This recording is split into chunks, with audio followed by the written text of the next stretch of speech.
Magandang araw po sa inyong lahat, aking mga subscribers, mga followers at viewers dito sa aking YouTube channel na Bueno Law and Beyond. Ngayon pong episode na to ay pag-uusapan natin ang karugtong doon sa Writ of Preliminary Injunction issued by the Regional Trial Court of Marikina City in favor of Tito, Vic, and Joey. Sapagkat marami sa aking mga sumulat na mga law students from different law schools at tinatanong sa akin, attorney, pwede bang explain further yung injunction? Ano po bang klaseng injunction yung naibigay ng ating Regional Trial Court of Marikina City in favor of Tito, Vic, and Joey? So, maganda yung katanungan sapagkat sa ilalim ng ating batas, marami pong klase ng injunction. May tinatawag po tayong writ of preliminary prohibitory injunction, meron tayong preliminary mandatory injunction, at nandiyan din yung injunction as a main action at injunction as an auxiliary or a provisional remedy. Yan po ang ating pag-uusapan sa episode na to upang maliwanagan ang ating mga viewers, subscribers, followers, lalong-lalo na itong mga recently, mga law students na nagtatanong sa akin tungkol sa injunction sapagkat may examination daw sila sa susunod na linggo tungkol dito sa preliminary injunction at sa main action na injunction sapagkat trending tong itong usapin na to dahil dito sa trio na sina Tito, Vic at Joey.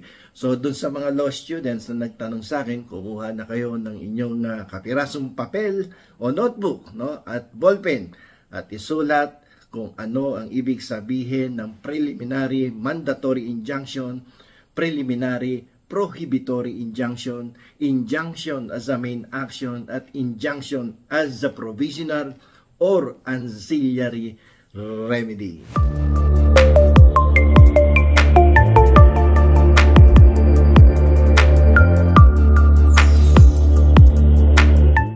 So, umpisahan po natin ang pagpapaliwanag sa unang klase ng injunction.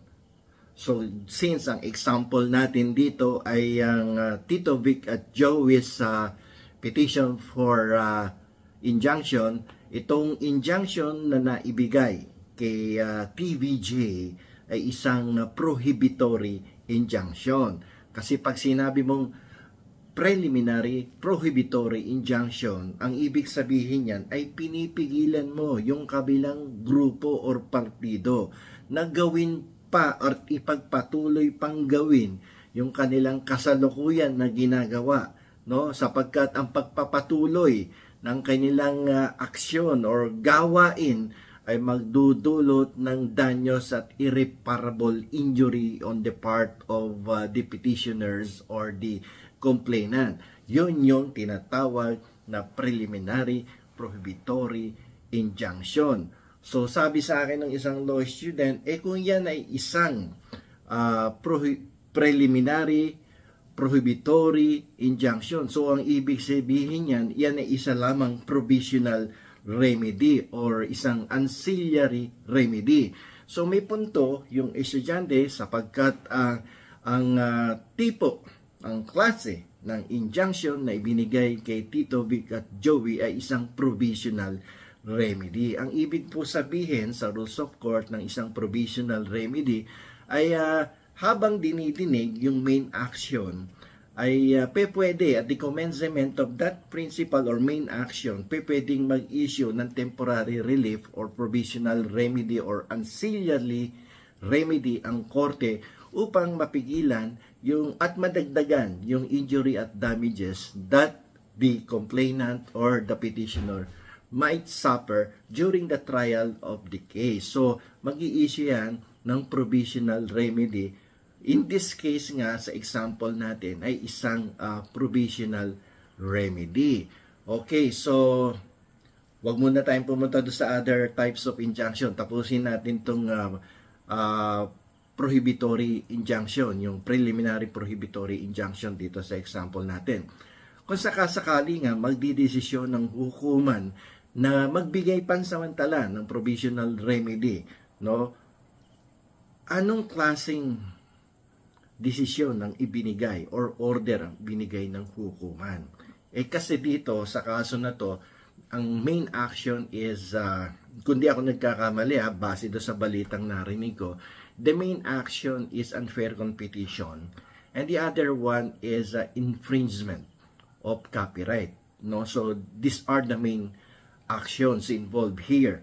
So, the provisional remedy, kasi nagkaroon ng prayers for the issuance of TRO and or preliminary prohibitory injunction. So, lumalabas yung injunction, in this case, is a provisional remedy. Okay, sa ating kasi sa rules of court, pag provisional remedy yan, at nailabas nga yung order, that is treated as an interlocutory order. Mukhang haba itong discussion natin. Ano yung interlocutory order? Yung interlocutory order kasi ay isang pag-uutos ng hukuman na hindi naman siya yung final judgment. Ito ay isang pag-uutos na actually hindi pa natatapos yung total na investigation and examination of the evidence, but this is merely a temporary order while the main case is being heard by the court. So, hindi ito base sa merito ng kaso, yung interlocutory order. This is a provisional remedy lamang. So, habang dinidinig yung kaso, yung main action, papasok yung provisional remedy which is considered as an interlocutory order. So, ang tanong dito ngayon ng estudyante sa akin, yung bang provisional remedy pwede mong i-apila? So, ang ganda ng tanong niya, pwede mo bang i-apila yan? Since this is a provisional remedy considered as an interlocutory order, you cannot file an appeal, no, sa higher court. Hindi ka pwede mag-file ng appeal. Kasi kung maalala nyo, yung previous discussion ko ng isang gabi, ang base ko doon, kaya in-specify ko doon yung section 4 of Rule 58 of the Rules of Court of the Philippines. Yung injunction na binanggit ko doon is an injunction in a main action, no? Injunction as a main action. If you will be filing a complaint for injunction as a main action, at tapos nagdesisyon yung korte, then kung main action yan, you can file an appeal with the Court of Appeals.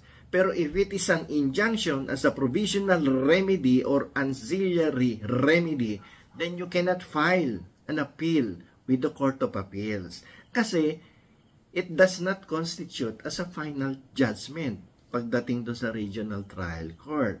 So, marami pang pag-uusapan tungkol sa merito ng kaso. Kung kaya, kinatawag siyang interlocutory order. And under the law, an interlocutory order is not subject of an appeal. So, hindi ka pwedeng mag-apila kapag provisional remedy, which is classified as an interlocutory order. So, ano ang remedyo ng losing party rito? Walang na palang apila to. Walang apila pala to dahil ito pala ay isang interlocutory order. So, anong gagawin niya? So, base sa mga instructions, sa mga jurisprudence, base sa rules of court, base sa mga recent decisions of the Supreme Court, marami tayong kaso na in similar situations, similar cases, na kung saan nag-issue ng provisional remedy yung regional trial court.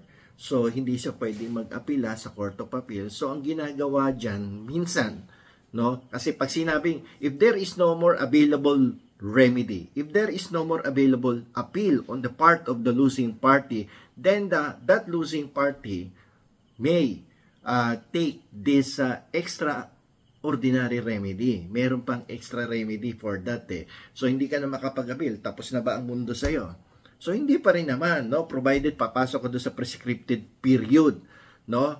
Na pwede kang mag-rely doon sa extraordinary remedy na yan. Ano ba yung remedy na yon na ibinibigay pa ng ating batas sa mga natalong partido? Yun ang tawag doon is certiorari. Sabi nga ng ating nasirang si Senadora Miriam Defensor Santiago. Sa amin kasi sa law school, minsan sinasabi nung araw, certiorari. Pero pag narinig mo si Miriam Santiago, which is also a professor of law, sasabihin niya mali ang pronunciation nyo. Hindi yan certiorari, no? Certiorari ang tawag yan. So yung certiorari, under Rule 65, kapag wala nang available appeal on the part of the losing party, dyan sila nagre-resort sa 65. Ang tawag namin dyan, Rule 65, certiorari.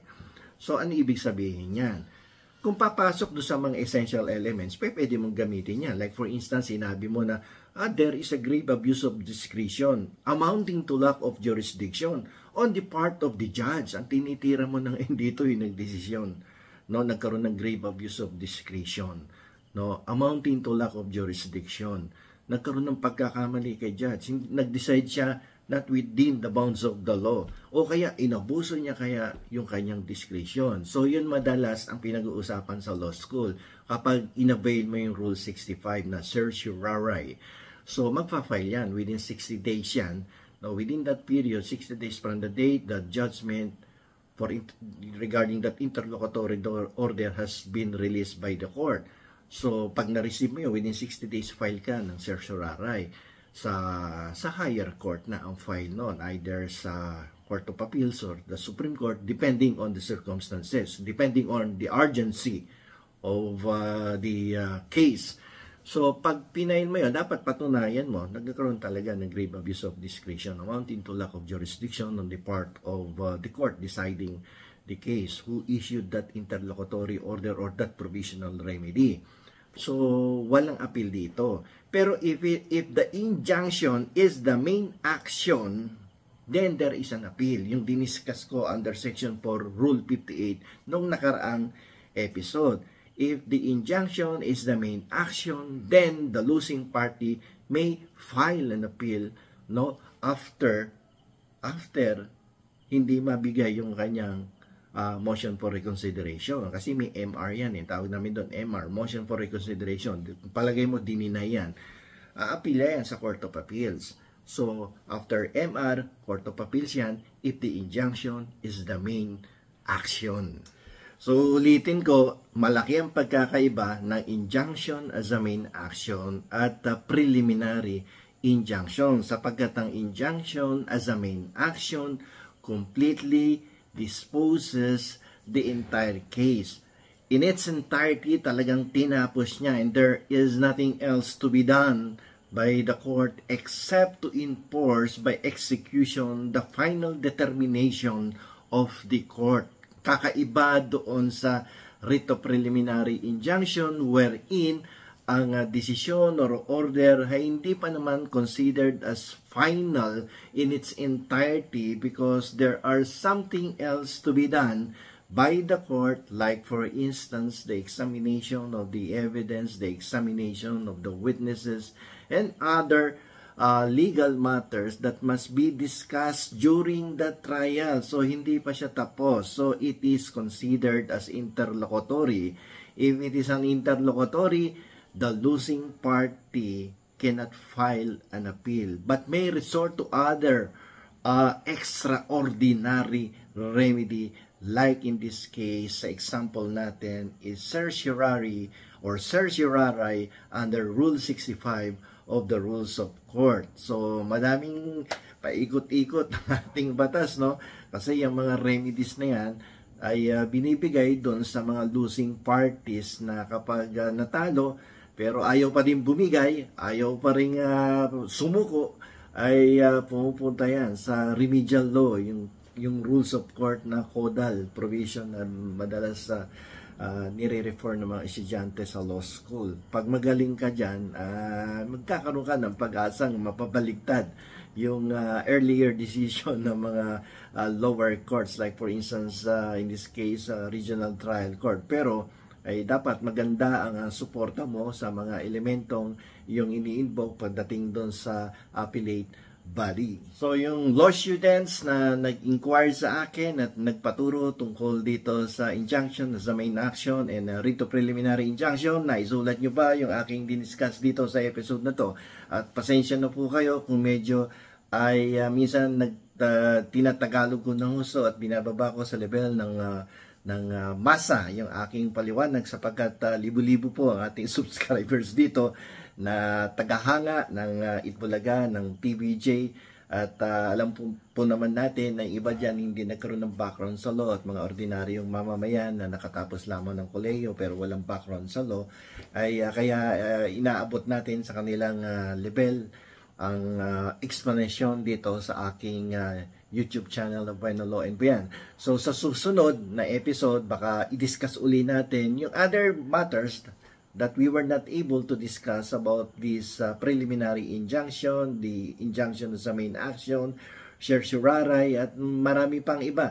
Alam nyo, kapag sinundan nyo tong issues about copyright, trademark, injunction, napakagandang usapin ito. Para kayong pumasok na ng 1 o 2 semesters sa law school. No? Kaya sumunod lang kayo dito, sundan nyo ang ating mga pinag-uusapan dito at marami kayong matututunan na para bang kayo ay pumasok sa isang law school. So hanggang dito na lamang po. Ito po muli ang inyong lingkod, si Attorney Rene Bueno. Marami pong salamat sa inyong pagsubaybay.